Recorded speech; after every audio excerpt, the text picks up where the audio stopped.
initial reaction when I first heard about the film was sort of, okay, here's another big blockbuster. It's going to come out with no content, and it's going to be strictly about the special effects. I'm not interested.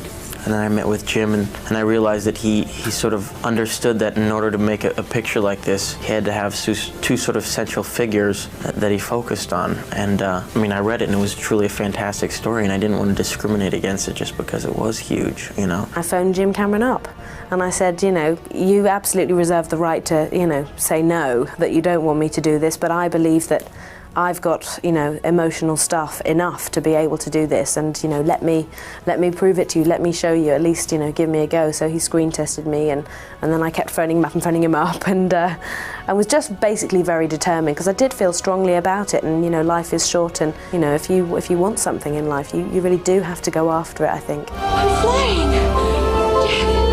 Well, I read the treatment for the film and was moved to tears, and nothing had ever done that to me before, and it was just an extraordinarily true story about what love really is to me. And I really connected with Rose in many, many ways. And, you know, what is love? You know, it's an open question to everybody, and no one can really answer it. The beautiful thing about the story is their sort of relationship, how Rose has a lot of elements of Jack in her that are locked up, and when she meets him, he sort of opens her whole world, sort of teaches her that, you know, she can live the life that she wants to lead. I mean, he opens her heart in a lot of ways, and it's beautiful. They've got you trapped, Rose. Sooner or later, that fire that I love about you, Rose, that fire is gonna burn out.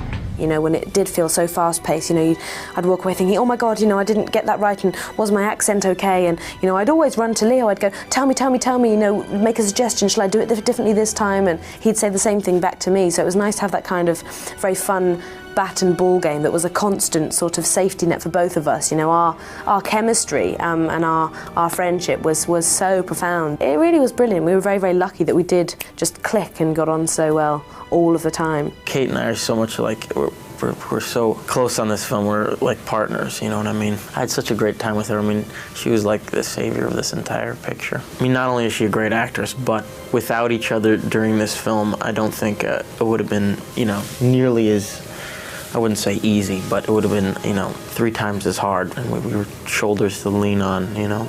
I'll never let go. I promise. There were occasions when it was, you know, it did feel frightening in the heat of the moment, but the safety measures that were taken were, you know, really the best.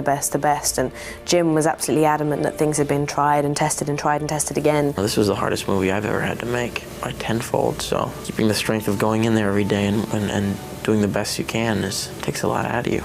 I worked on it for over 7 months. Most people worked on it for 9 to 10. But you and Kate were both 7? She was a little more than me, actually. And I remember there was a scene with Leo and I trapped behind an iron gate, and my coat kept getting caught, and that would sometimes pull me under. But there were men underneath us sort of manoeuvring my legs and stopping my heels of my shoes getting caught in my dress. And, you know, the panic was there, but the reality of it was actually safe as houses. So, you know, I just had to keep reminding myself of that. The scariest moment. I wouldn't say that anything was necessarily scary, because, like I said, I never felt like my life was in danger, but there were moments that were like, where I had to sort of sit back and put everything in perspective and realize where I was on Earth, you know what I mean?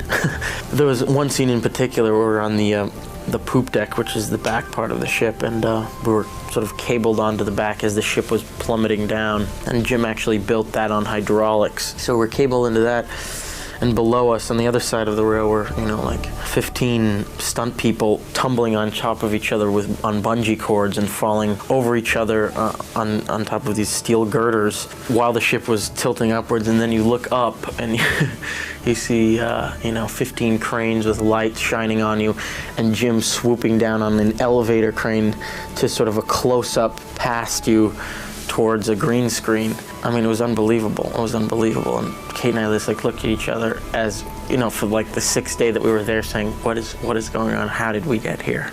How did we get to this place? This is where we first met.